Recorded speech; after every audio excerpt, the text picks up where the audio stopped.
A criança, ela atrai nossa atenção, inclusive pelas bobagens que ela faz, as coisas pequeninas que ela faz. Nós rimos. A Angelina diverte a gente com as muitas besteirinhas que ela vai fazendo, e até com alguns tropeços da vida dela. Não deveríamos rir quando a criança comete pecados, porque nós estamos comunicando a ela que o pecado não é algo sério. Porque às vezes vemos no mundo pessoas rindo de crianças dançando músicas imorais, falando palavrão, contando mentiras. Essas coisas não deveriam nos divertir, antes deveriam ser devidamente corrigidas para mostrar à criança como o pecado é algo sério. Mas as muitas outras coisas que uma criança faz nos divertem em todas as bobagenzinhas dela. E nós até toleramos e consideramos, de certa forma, normal que ela faça coisas imaturas, irresponsáveis, bobinhas. Porque é uma criança. Nós não vamos exigir de uma criança um comportamento de um adulto, ainda que devamos estar conduzindo-a para isso, para que ela não seja uma eterna criança. Todavia, não será considerado normal, e não deveria, vermos adultos se comportando como crianças. Se você observar um jovem se comportando com irresponsabilidade em seus já quase 30 anos, por exemplo, você olhará para ele e achará feia a conduta irresponsável de, por exemplo, não querer trabalhar, de, por exemplo, não querer assumir responsabilidades domésticas, entre outras muitas coisas. Lembro-me de ter visto um documentário sobre famílias norte-americanas há alguns anos, em que os jovens estavam perpetuando a irresponsabilidade a tal ponto que pais estavam tentando chutá-los de casa porque eles não queriam assumir compromissos, responsabilidades, trabalhar, casar, entre outras coisas. Nós não achamos bonito quando pessoas que deveriam naturalmente ser maduras se comportam como crianças. E não me refiro a brincadeiras aqui e ali, no seu devido tempo, no seu devido momento, lugar, mas ao comportamento infantil que não deve ser visto em alguém que já adquiriu a idade adulta. A palavra do Senhor nos trata sobre isso. Porque Deus quer que nós cresçamos. O propósito da vida humana não é viver eternamente com uma criança. Para entrar no reino dos céus, Jesus disse que temos que ser como uma criança, mas a Escritura nos mostrará, como hoje, que ele não deseja que vivamos como crianças na maturidade, mas que sejamos simples como elas. Apenas isto. Paulo, hoje em 1 Coríntios capítulo 3, nos falará um pouco sobre a necessidade da maturidade na vida cristã. Nós vamos dar sequência à exposição da carta de Coríntios, hoje no capítulo 3, versículos de 1 a 9. Diz assim a palavra do Senhor. Eu, porém, irmãos, não vos pude falar como a espirituais, e sim como a carnais, como a crianças em Cristo. Leite vos dei a beber, não vos dei alimento sólido, porque ainda não podíeis suportá-lo, nem ainda agora podeis, porque ainda sois carnais. Porquanto, havendo entre vós ciúmes e contendas, não é assim que sois carnais e andais segundo o homem? Quando, pois, alguém diz, eu sou de Paulo, e outro, eu de Apolo, Não é evidente que andais segundo os homens? Quem é Apolo? E quem é Paulo? Servos por meio de quem crestes. E isto conforme o Senhor concedeu a cada um. Eu plantei, Apolo regou, mas o crescimento veio de Deus. De modo que nem o que planta é alguma coisa, nem o que rega, mas Deus que dá o crescimento. Ora, o que planta e o que rega são um, e cada um receberá o seu galardão, segundo o seu próprio trabalho. Porque de Deus somos cooperadores, lavoura de Deus, edifício de Deus sois vós. Senhor Deus amado, obrigado, porque a tua palavra ela é acessível a nós. Porque por meio dela nós temos salvação. Porque ela, Senhor, entra em nosso coração pelo agir do teu Espírito, de forma que encontramos neste operar do Senhor a tua graça superabundando sobre nós, apesar de nós. Obrigado, Senhor, porque o teu amor não muda. E mesmo que pareçamos como criança aos teus olhos, o Senhor, ó Deus, não desiste de nos amadurecer. Por isso, tantas vezes o Senhor nos corrige, tantas vezes nos coloca por meio de vale das sombras da morte. Tantas vezes o Senhor nos dá desafios para que amadureçamos e sejamos adultos para a vida cristã. Que o Senhor, ó Deus, abençoe esta igreja nisto, fazendo-a crescer na fé, amadurecer na sua conduta e ter o conhecimento cada vez maior de Cristo, a fim de que um dia, na plenitude dele, possa se alegrar também plenamente no Senhor Jesus e louvar e glorificar ao Senhor em toda e qualquer circunstância, tendo, ó Deus, em ti o coração, de forma que o Senhor seja realmente a única razão e o único propósito da vida desta igreja. Que o Senhor receba a nossa oração. Tudo isso em nome do teu Filho amado Jesus. Amém, Senhor. Amém.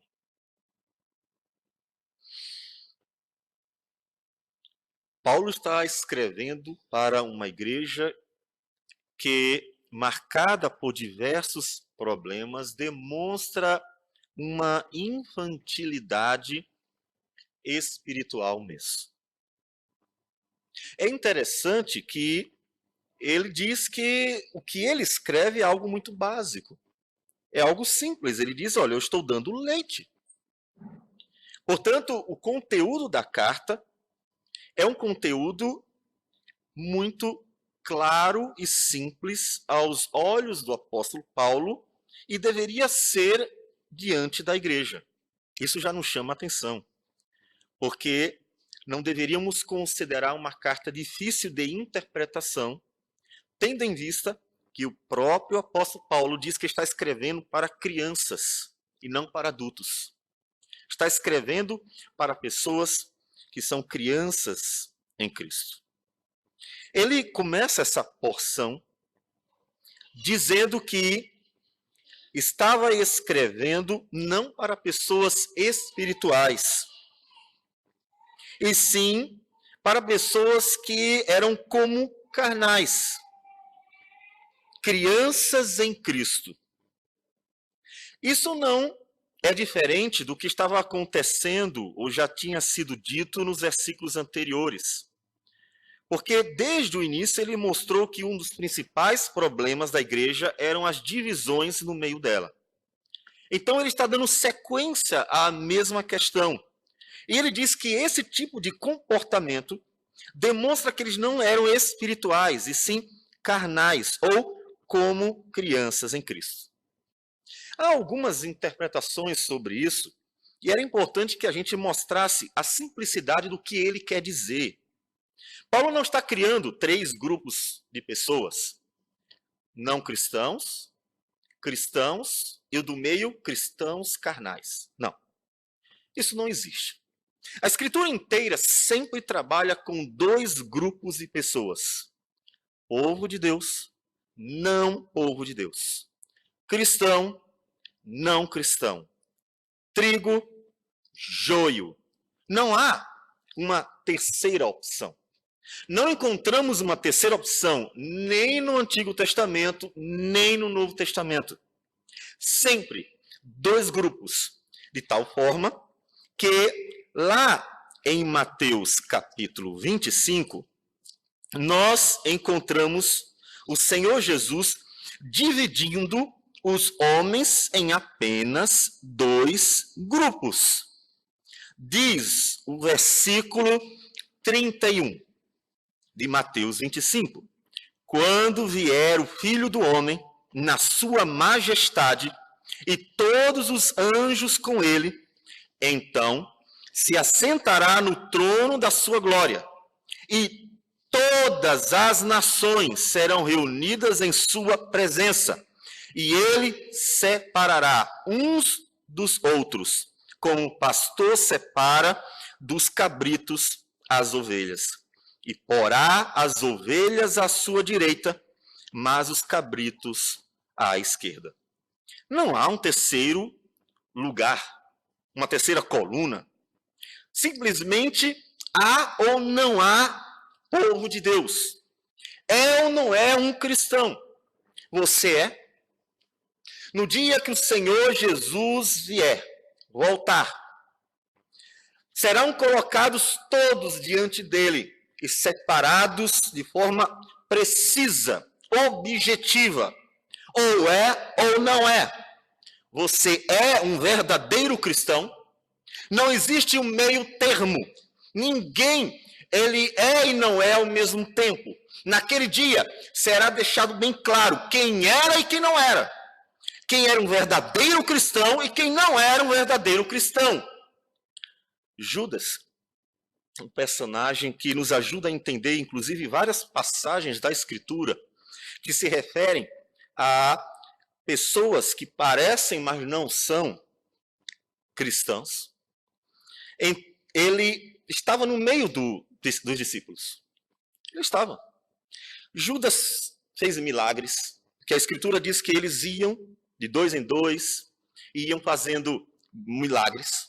Eles expulsavam demônios, pregaram uma palavra, e o texto não diz que Judas estava fora, não diz que ele não fazia as mesmas coisas que os outros. O texto inclui Judas dentre todos os apóstolos. E Jesus deu naquele momento autoridade para eles, para desempenharem aquela missão.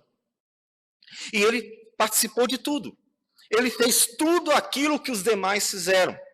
E passou 3 anos andando com Jesus, ouvindo a palavra, vendo o que Jesus fazia, fazendo também algumas coisas, inclusive até pregando, porque Jesus enviou os discípulos a pregarem: arrependei-vos, porque é chegado o reino dos céus.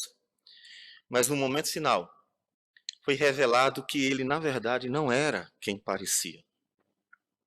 Ele, na verdade, era um filho do diabo, um joio, alguém que tinha sido escolhido com propósito e se apartou, então, no momento certo, se apartou dos discípulos, dos demais apóstolos.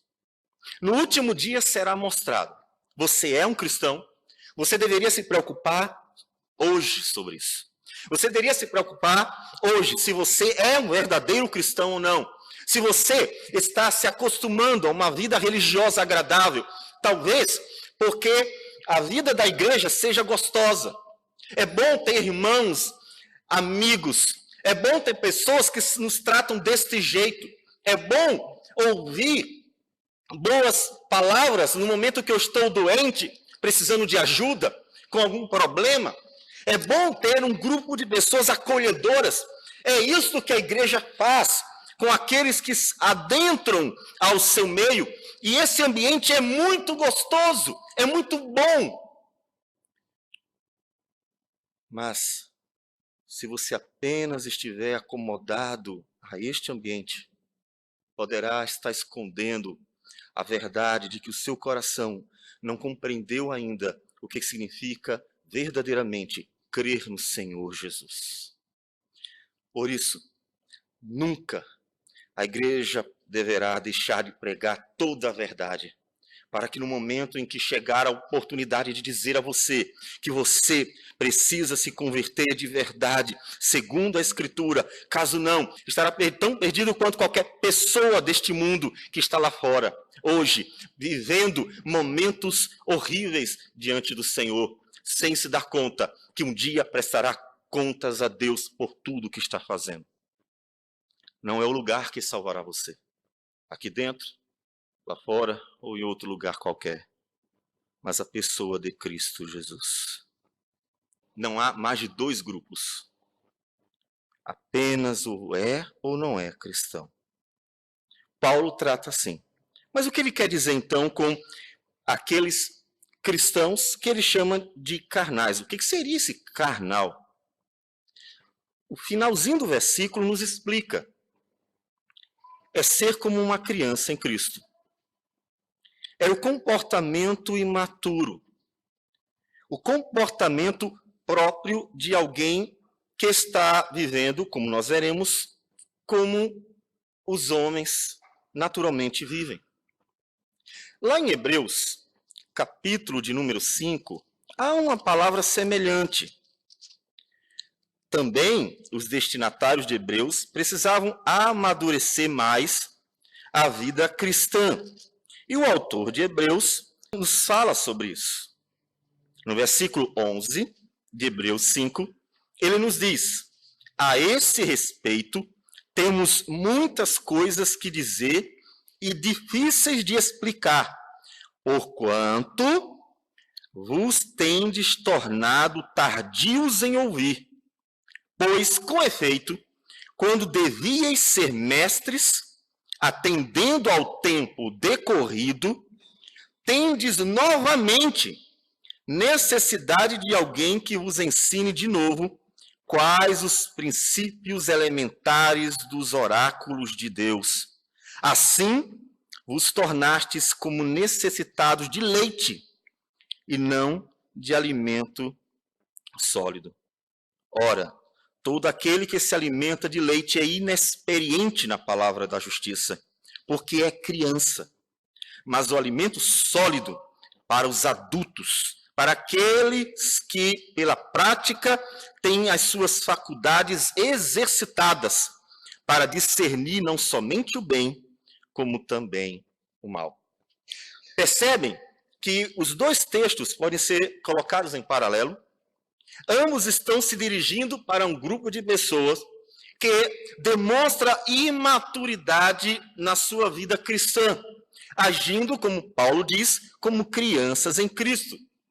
A questão é que pode-se esperar um comportamento mais infantil a respeito da vida cristã, quando a pessoa acabou de chegar, ele é um neófito, alguém novo na fé, alguém que começou agora, entrou pelas portas da igreja e ouviu o evangelho e creu hoje, e com certeza terá muito que aprender e amadurecer, e cometerá talvez ainda muitos deslizes práticos e teóricos, porque ainda não é um adulto na fé. Olhando para uma pessoa como esta, nós teremos aquela paciência maior necessária por compreender o contexto. Assim como se uma criança fizer bobagens, ou como uma criança que chora no momento do culto, e que nesse momento fica nervosa, e se esperneia um pouquinho, espero que não aconteça, alguém está dando já um sinal de vida por aí. E nesse momento nós não olhamos com um olhar de reprovação, como quem se aborrece porque ela está fazendo barulho. A gente espera apenas que os pais ou alguém que esteja junto a leve para que ela continue o choro no outro ambiente, não atrapalhando, portanto, o andamento do culto ao Senhor. Mas nós não olhamos para ela reprovando-a, porque ela é uma criança. Ela fará coisas próprias de criança. Mas se um jovem ou um adulto se comporta como uma criança, ninguém olhará para aquela pessoa da mesma forma. Ninguém olhará para um jovem que está brincando no celular no meio do culto. Ninguém olhará para um adulto que está conversando no meio do culto, como se estivesse olhando para uma criança imatura e achando engraçadinho, bobinho, ou simplesmente tolerando como quem tolera tranquilamente aquilo que uma criança faz. Por quê? Porque todos esperam aquilo que é natural. Que cada pessoa se comporte da forma devida ao seu tempo de vida. E aqui, em relação ao seu tempo de crescimento, de conhecimento da vida cristã, da sua relação com Cristo. Você é maduro na fé? Qual é o nível de sua maturidade na fé? Isso é muito importante. Veja que Paulo trata, Hebreus trata, e também em outros momentos teremos algo semelhante. Quantos anos de cristão você tem? Eu não pergunto quantos anos de vida, porque uma pessoa pode ter 70 anos de vida, mas ter começado a caminhada cristã hoje. Portanto, ela pode ser madura em relação à sua vida natural, mas ainda criança, infantil, imatura quanto ao conhecimento de Cristo. Afinal, os seus 70 anos foram percorridos sem o conhecimento do Senhor Jesus. Pergunto, portanto, quantos anos de cristão você tem? Quantos anos andando com Cristo? E esta idade, a idade em que você nasceu de novo, ela tem sido desenvolvida? Vocês lembram que Paulo diz para os filipenses que eles deveriam desenvolver a fé. Capítulo 2 de Filipenses, versículo 12, ele diz: assim, pois, amados meus, como sempre obedecestes, não só na minha presença, porém muito mais agora na minha ausência, desenvolvei a vossa salvação com temor e tremor. Não é possível um cristão não desenvolver. Se você perceber que uma criança não está se desenvolvendo, você começará a se preocupar. Naturalmente. Os pais verão, mas ela não está desenvolvendo isso. Mas ela não está desenvolvendo aquilo. E você, comparando com as demais, verá que o não desenvolvimento significa algum problema. E rapidamente precisará recorrer a auxílios para que ou estimule a criança a desenvolver devidamente, ou procure ali corrigir algo que está dificultando isso, se possível for. Porque o natural é que desenvolva. E como deveríamos olhar então para uma pessoa que nasceu de novo, que um dia conheceu a Cristo e nasceu da palavra e do Espírito de Deus, e que, portanto, tem que desenvolver a sua nova vida, assim como tem que desenvolver uma criança a sua vida natural. Como deveríamos esperar de alguém que nasceu de novo, que simplesmente passe os muitos anos de sua nova vida, e ele tem 1, 2, 5, 10, 20, 30, 40 anos andando como uma pessoa que diz que um dia nasceu de novo e não chegou à maturidade? Todos deveriam estranhar. Se chegando a um tempo tão longo, pessoa que há tanto tempo diz ter conhecido Cristo, não consegue demonstrar uma maturidade cristã, um desenvolvimento da sua vida em Cristo. Você é uma criança em Cristo ou você está realmente desenvolvendo a sua vida para chegar na fase adulta de alguém amadurecido em Cristo?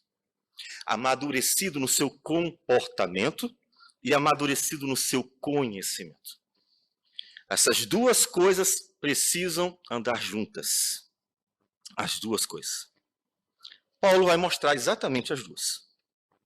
Portanto, nós vamos considerar que quando ele diz que eles agiam como carnais, ele não está se referindo a um terceiro grupo de pessoas. O versículo 2, no final, ele diz, voltando para 1 Coríntios 3, que nem ainda agora podeis, porque ainda sois carnais. E no versículo 4, ele diz, quando, pois, alguém diz, eu sou de Paulo e outro eu de Apolo, não é evidente que andais segundo os homens? Observe que ele chamou os cristãos de Corinto de carnais, depois de crianças e depois de andar segundo os homens. Nós vamos juntando essas informações para entender o que é, segundo o apóstolo Paulo, alguém carnal, ou alguém que anda segundo os homens. O que é exatamente isso? Parece-nos interessante associarmos a Mateus, capítulo 16, versículo 23, quando Pedro, que mais uma vez comete o deslize diante do Senhor Jesus, no versículo 23, o Senhor Jesus diz, tu és para mim pedra de tropeço, porque não cogitas das coisas de Deus, e sim das dos homens. Um comportamento que demonstra não compreender as coisas de Deus, mas apenas buscar as coisas dos homens. Aquilo que o homem, em sua natureza, debaixo do pecado, busca. Os homens querem comer e beber. Os homens querem dormir, os homens querem casar, os homens querem curtir, os homens querem viver a vida em abundância, na busca pelo prazer, na fuga do sofrimento, que é exatamente o que Pedro está fazendo, dizendo a Jesus que fuja do sofrimento em busca de uma vida prazerosa. Se você observar melhor a tentação que ele trouxe para Jesus no capítulo 16, versículo 23 de Mateus. Eles estavam agindo como pessoas que só pensavam como os homens. Eles não demonstravam ter o entendimento das coisas divinas. Ou seja, não estavam pensando como espirituais, que são aqueles que estão buscando as coisas divinas. E para entender melhor ainda, nós temos o texto de Colossenses, capítulo 3, versículo 1 e 2. Portanto, se fostes ressuscitados juntamente com Cristo, buscai as coisas lá do alto, onde Cristo vive, assentado à direita de Deus. Pensai nas coisas lá do alto, não nas que são aqui da terra. Isso é o espiritual e o carnal. O espiritual é o buscar as coisas de Deus, das regiões celestiais, as coisas divinas, aquilo que Deus, inclusive, manifestou em Cristo para nós e prometeu pelo Espírito Santo em sua palavra. Mas aqueles que buscam as coisas da terra se mostram carnais, ou seja, só cogitam das coisas dos homens, só pensam nas coisas dos homens. E mesmo tendo um dia confessado a Cristo, como eles, estavam vivendo segundo os homens, vivendo, olhando muito para a terra, para os homens. É interessante observar ainda que a própria carta de Coríntios nos diz que Paulo está escrevendo para cristãos. Porque lá na introdução que nós já vimos em outra exposição, Paulo se dirige para eles no versículo 2 de 1 Coríntios capítulo 1, como santificados em Cristo Jesus. Ou seja, pessoas que haviam crido em Cristo, sido justificadas pelo sangue do Cordeiro de Deus que tira o pecado do mundo, e então estavam sendo trabalhadas pelo Espírito de Deus, santificadas pelo agir do Senhor, em sua palavra e em seu Espírito. Então eles eram cristãos, mas eles estavam agindo como se não fossem. Porque eles não estavam olhando para o autor e consumador da nossa fé. Eles não estavam olhando para Cristo. Eles estavam olhando para os homens. E apenas para os homens. Para quem você está olhando? Para onde você está olhando? Como você quer chegar ao destino que precisamos alcançar? A glória que nos será prometida por Cristo. Se você, enquanto quer caminhar para lá, olha para todos os lados. Ninguém que queira chegar na linha de chegada de uma maratona, olha para os lados. Antes, fixa o seu olhar na chegada e percorre com perseverança, porque sabe o que quer. Eles estavam confusos, porque olhavam para todos os lugares, menos para o autor e consumador da nossa fé. Por isso, mostravam tanto no conhecimento quanto na prática que eram imaturos, crianças, bobos na fé. No versículo 2 ele fala sobre o conhecimento. Ele diz: leite vos dei a beber, não vos dei alimento sólido, porque ainda não podia suportá-lo. Nós temos essa experiência com a Angelina e sei que outros estão tendo também com suas crianças. Não é possível dar para a criança algo maior do que ela pode comer. Quando damos algum alimento mais sólido, damos em porções bem pequenas, normalmente bem picadinha, para que ela não se engasgue. Ela precisa comer com muito cuidado, porque não só não tem dentes, a Angelina está com 2 dentinhos embaixo, o que não permite muita coisa, como também não está acostumada a lidar com o engolir. E caso ela não consiga engolir corretamente, pode se sufocar e morrer. Precisamos ter cuidado por ela, para que ela venha a ingerir o alimento na proporção que ela tenha capacidade para ingerir. Paulo está dizendo: eu vi que vocês eram como crianças sem dente, crianças novinhas, que ainda não têm condições de comer carne, que não têm condições de comer aquele maravilhoso costelão, mas eles tinham que beber leite, apenas leite, porque eram crianças. A incapacidade de ouvir a palavra de Deus e refletir, ingerir e ter proveito, sem rejeitá-la, sem se engasgar, sem se sufocar com ela. Enquanto criança, é preciso se ter cuidado. É preciso, todavia, que haja um crescimento. Lá em Hebreus, o autor diz: vocês deveriam ser mestres, e eu tenho que ensinar de novo as coisas básicas. Quantos anos de cristão você tem? 5? 10? E eu tenho que ensinar o mesmo que eu ensino para quem começou ontem?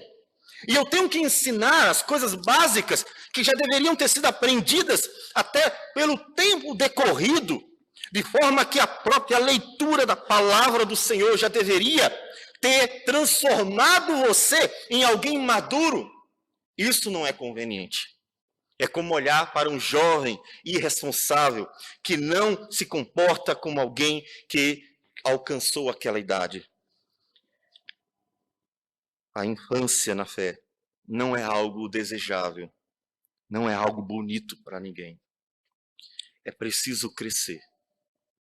Aprendemos então 2 coisas. Uma é que precisamos dar o devido alimento no momento certo.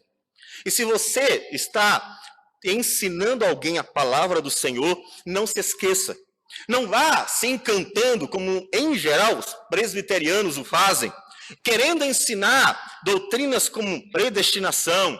E alguns ainda vão entrar em doutrinas mais filosóficas ainda, como ao supralapsarianismo, infralapsarianismo, entre outras coisas, para não dizer a quem criou o mal. Estas e outras doutrinas, que vão ser não só secundárias, mas até terciárias, não deveriam ser ensinadas para quem acabou de começar a comer, a mamar. Deveríamos, como mestres, ter discernimento para saber o que ensinar a cada pessoa no seu devido tempo. Porque não se dá carne para uma criança sem dente, mas leite. Então aprenda a dar às pessoas o que elas podem ingerir, para que no tempo certo as pessoas recebam o alimento que elas têm a capacidade de ingerir e ser bem alimentada com ele. Será o suficiente.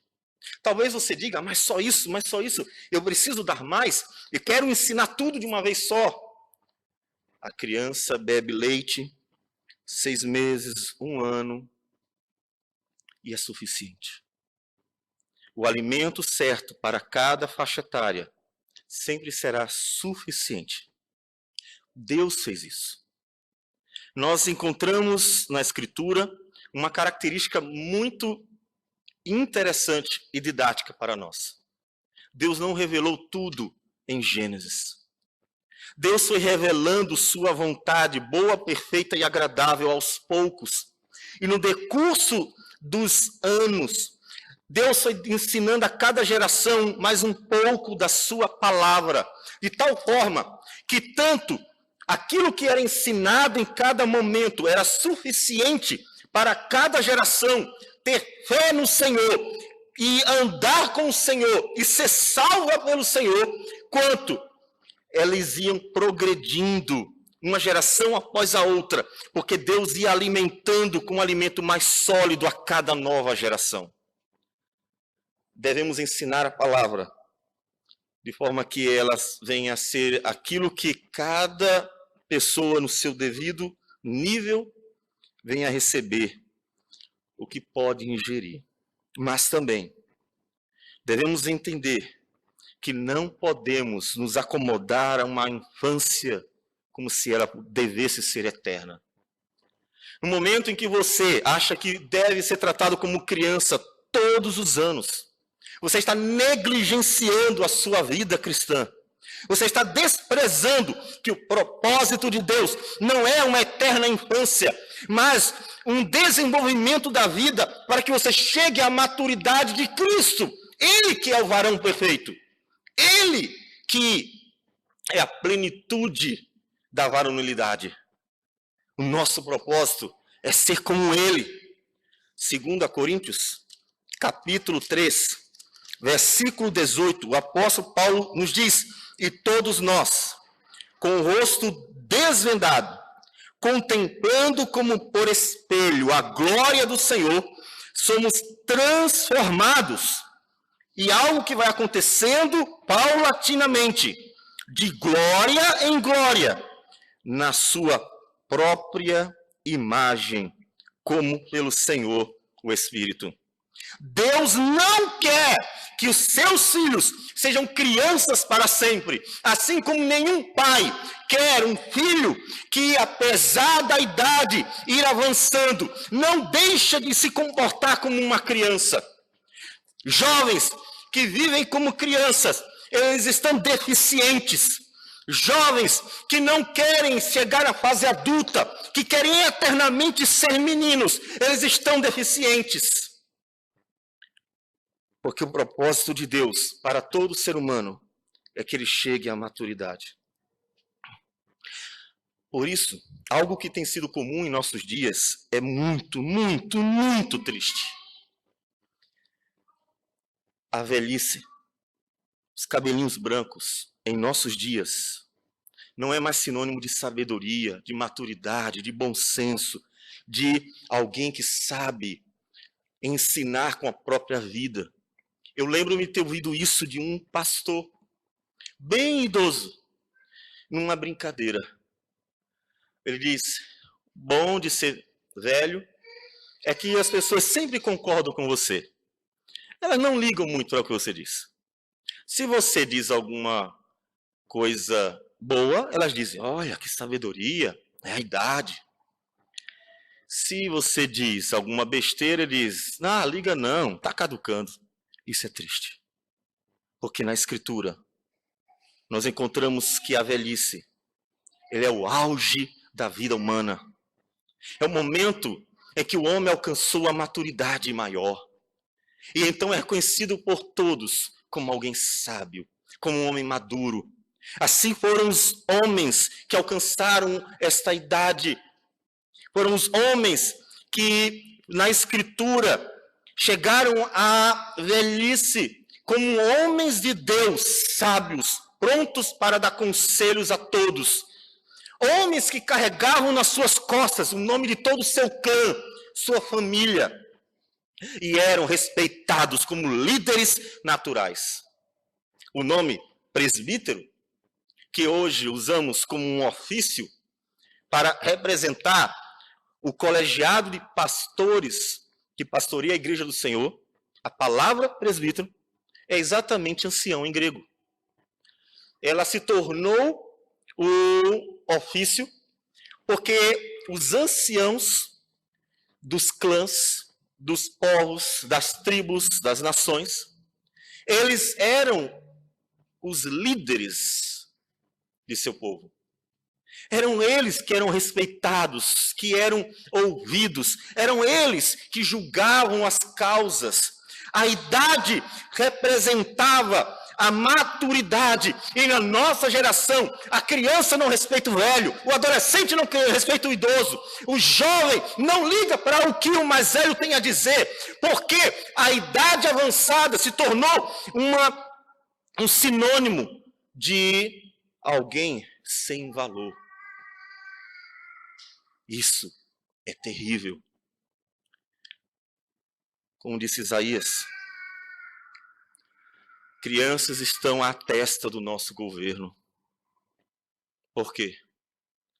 Porque não há mais homens respeitáveis em que a idade possa ser sinônimo de verdadeira maturidade. Isso estava acontecendo com Israel. E isso é a desgraça de uma nação. Nossas crianças, adolescentes, jovens deveriam respeitar a idade, inclusive porque a própria idade deveria mostrar que merece o respeito. É assim que Deus quer. Você é uma criança na fé ou você é maduro? Se você começou ontem, tudo bem. Teremos paciência e vamos acompanhar você pouco a pouco, ensinando no devido tempo a palavra do Senhor. Mas se você já está há muito tempo caminhando com Cristo, deveria se envergonhar. Deveria olhar para o Senhor e se entristecer. Senhor, que vergonha! Sou como um jovem de 30 e poucos anos que ainda fica em casa jogando videogame enquanto tem que trabalhar. Tem que cuidar de uma família enquanto tem responsabilidades. É triste. É triste, não porque o lazer seja inapropriado, mas porque substitui as responsabilidades pela diversão. Poderia ser o futebol. Há homens que, enquanto há tanta coisa para se fazer em casa, marcam uma peladinha de futebol para jogar com os amigos. Ou seja, enquanto a família está em casa com uma lâmpada queimada, um cano estourado, um mato grande, está jogando futebol com os outros. Isso demonstra que não amadureceu a tal ponto que o lazer, a diversão, se torna mais atraente do que a responsabilidade que ele tem para com os seus afazeres. Isso é imaturidade. E nós precisamos corrigir. Razão pela qual temos palestrado sobre a masculinidade em várias de nossas igrejas presbiterianas do nosso estado. Você é maduro? Se você ainda é criança na fé, peça ao Senhor que o ajude a amadurecer. Não se acomode a isso. Como se somente quem devesse saber a palavra do Senhor e conhecer bem a Escritura fosse o pastor, professor da escola dominical, os presbíteros ou pessoas que lideram nas mais diversas áreas da igreja. Amadureça. Amadureça.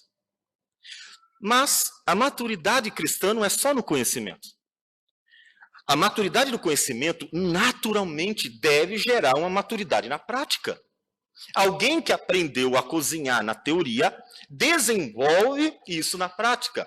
Alguém que aprendeu alguma profissão numa universidade deveria desenvolver na prática. Ou seja, o conhecimento, quando verdadeiramente aprendido, ele tem que gerar algum fruto. Como é que você aprendeu tantas coisas e não consegue gerar nenhum fruto daquilo que você aprendeu? Não dá. Tem que haver um resultado. Se não há um resultado, alguma coisa está errada. Como é que tanto é ensinado e tão pouco é extraído como fruto daquilo que foi ensinado? Versículo 3. Porquanto, havendo entre vós ciúmes e contendas, veja, prático, eles estavam tendo contendas, pessoas estavam brigando por causa de outras, por causa de, inclusive, idolatria de homens, por causa de fã-clubes. Não é assim que sois carnais e andais segundo o homem. A atitude deles era a atitude de crianças. Eles não somente mostravam que não tinham maturidade no conhecimento, e já deveriam, porque Paulo não está tratando como se fosse normal que eles fossem crianças. Paulo está perplexo diante disso. Paulo está exortando.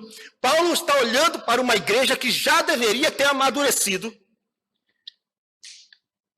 E o comportamento dela mostrava isso. Na verdade, creio que qualquer pessoa que lê a carta toda de Coríntios vai perceber a imaturidade daqueles irmãos em relação tanto ao seu conhecimento quanto à sua questão prática. Porque muitas confusões haviam dentro desta igreja. Comportamento. A Escritura, que é o poder de Deus para a salvação, que nos leva para a eternidade, ela muda a nossa vida. Vocês já observaram que, em linhas gerais, quando Paulo escreve, ele também aplica aquilo que ele escreve? Por exemplo, Romanos, capítulo de 1 a 11, Paulo nos revela a redenção. Ele conta para nós a maravilhosa história da redenção. Ele nos revela o plano redentor. É fantástico. Mas do capítulo 12 até o fim, você verá que ele começa a aplicar. Ele fala sobre o culto racional, sobre o amor que os irmãos devem ter uns pelos outros, sobre como tratar as lideranças políticas e outras em geral, comportamento. Lá em Efésios, Paulo começa falando no capítulo 1, 2, 3 e 4 sobre o Evangelho, contando-nos o que Deus fez, como Cristo, inclusive, nos tornou uma família por meio da obra redentora. E, depois disso, ele então começa a aplicar a vida deles. A partir do capítulo 4, versículo 17. Não andem como gentios, sem entendimento. Vocês têm um entendimento, então tem que andar segundo o entendimento. Não haja como criança, haja como adulto. Não haja como alguém ignorante, mas como alguém que tem um conhecimento. E então vai aplicando em diversas áreas. Não minta, não roube, não saia coisas torpes, sujas da sua boca. Marido, ame a sua esposa, esposa seja submissa a seu marido. Escravos, que vocês trabalhem de forma correta, por amor a Deus. senhores de escravos, respeite, trate bem os seus escravos, entre outras coisas. Todo conhecimento de Deus tem que gerar frutos. E a falta de frutos leva Deus a se aborrecer com aqueles que se dizem seu povo. Em 70 depois de Cristo, Israel caiu de uma vez por todas. Mais especificamente Jerusalém. Jerusalém foi destruída. Jesus nos conta nos evangelhos, em Mateus principalmente, qual a razão. Ele diz várias vezes: vim buscar frutos, e não tinham frutos. Ele esperava a maturidade de uma nação milenar, que tivessem frutos de justiça para Jesus, para Deus, e não tinham, de tal forma que foram reprovados por causa disso. Em Coríntios eles estavam agindo como crianças também. E então cada um tinha um fã-clube, muito parecido ao que está acontecendo hoje. Eu sou de pregador famoso tal, eu sou do pregador famoso tal. E as pessoas estão criando fã-clubes idólatras. E cada um que segue um pregador famoso, como se tudo que eles dissessem pudesse ser considerado a própria verdade. A tal ponto que uma vez eu me admirei em ver um indivíduo que não precisava de explicações, porque aquilo que o dito ídolo dele dizia, para ele era suficiente. Ele não precisava investigar, ele não precisava de provas, ele não precisava estudar a Escritura. Bastava que o ídolo dele dissesse, é assim, para ele era assim. Nós estamos vivendo essa mesma idolatria imatura de crianças que não estão olhando para Cristo, mas para os homens. O comportamento infantil se repete. Mas o Senhor não quer isso de nós. Paulo, então, corrige. Versículo 6, ele diz, olha, não era para ser assim. Por quê? Ele diz, eu plantei, Apolo regou. Mas, minha gente, todo o crescimento vem de Deus. Paulo está redirecionando o olhar da igreja para o Senhor Jesus, para Deus, como em Hebreus capítulo 12, versículo 2, nos diz que aqueles heróis da fé do capítulo 11, eles estavam olhando para Deus, e nós devemos olhar também, olhando firmemente para o autor e consumador da fé, Jesus. Era para ele que nós deveríamos estar olhando. A maturidade cristã não é alcançada quando nós buscamos ídolos acadêmicos que, porventura, possam nos transmitir alguma informação. A maturidade cristã se adquire por meio de um conhecimento e prática da palavra do Senhor. Para isso é preciso olhar para Cristo. É preciso olhar para Jesus. Quem deu o crescimento? O crescimento veio de Deus. Então olhe para Deus. Paulo está dizendo para eles, redirecionem o olhar de vocês e olhem para Deus. Versículo 7. De modo que nem o que planta é alguma coisa, nem o que rega. Não importa quem plantou, não importa quem regou. E Paulo não está rebaixando outras pessoas, porque ele está colocando o seu nome. Ele diz quem é Apolo, quem é Paulo, ele está incluindo a si mesmo. Ele não quer que ninguém o idolatre, ele não quer que ninguém o ame erradamente, ele não quer ser exaltado e está denegrindo a imagem de terceiros. Ele quer que os cristãos olhem para Cristo, porque Cristo é o único que importa para nós. De modo que nem o que planta é alguma coisa, nem o que rega. Paulo não quer ser exaltado, louvado, glorificado, elogiado, honrado de alguma forma. Paulo não está atrás de honrarias de homens. Ele diz em Tessalônica, 1 Tessalonicenses 2, eu não quero bajulação de seu ninguém, não estou atrás de glória de seu ninguém, porque o que importa é olhar para Deus. E tanto é infantil aquele que deseja glória e fica buscando elogios dos homens, fica buscando a fama, quanto é infantil aquele que dá a estes homens tal glória, porque não importa quem plantou e quem regou, mas Deus que dá o crescimento. O que dá o crescimento é que importa, Ele que importa. Porque todos nós, no final das contas, cooperando com Deus, nós somos lavoura de Deus e edifício de Deus. Tudo é dele.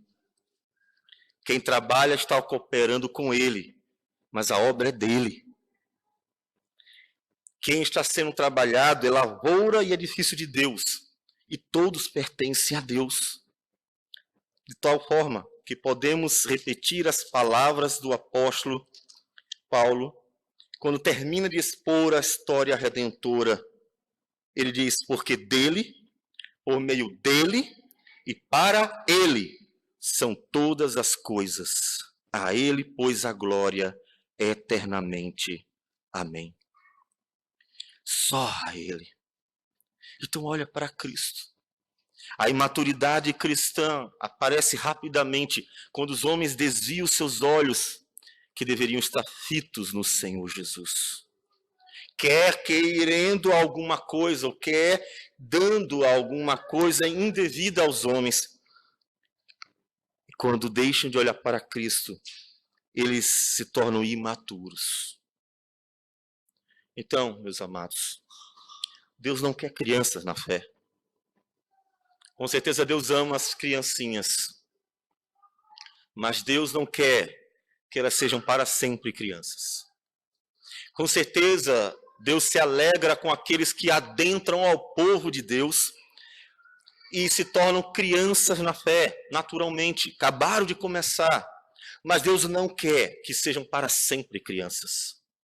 Portanto, que a sua vida cristã seja desenvolvida. Assim como qualquer pessoa tem que desenvolver a sua vida para se tornar um adulto, homem ou mulher, maduros, que verdadeiramente ajam com responsabilidade, sejam bênção. E até um dia, quando a cabecinha branca e a idade avançada já mostrar para todos que a idade avançada chegou, que a velhice chegou, que o último estágio chegou, então vejam a maturidade de alguém que está pronto para ensinar os demais. Que isso aconteça na sua vida cristã. Que o tempo de caminhada com Cristo seja sinônimo de amadurecimento. Que o tempo de caminhada com Cristo seja sinônimo de aperfeiçoamento, para que o seu conhecimento de Cristo e seu comportamento em Cristo, ambos sejam adequados para alguém que tenha andado verdadeiramente com o Senhor Jesus. Você é maduro na fé? No conhecimento e na atitude? Esperamos que sim. E se você está a caminho, não desista. Porque Deus quer que o seu povo chegue na eternidade como um povo maduro, que tenha andado com o Senhor Jesus responsavelmente.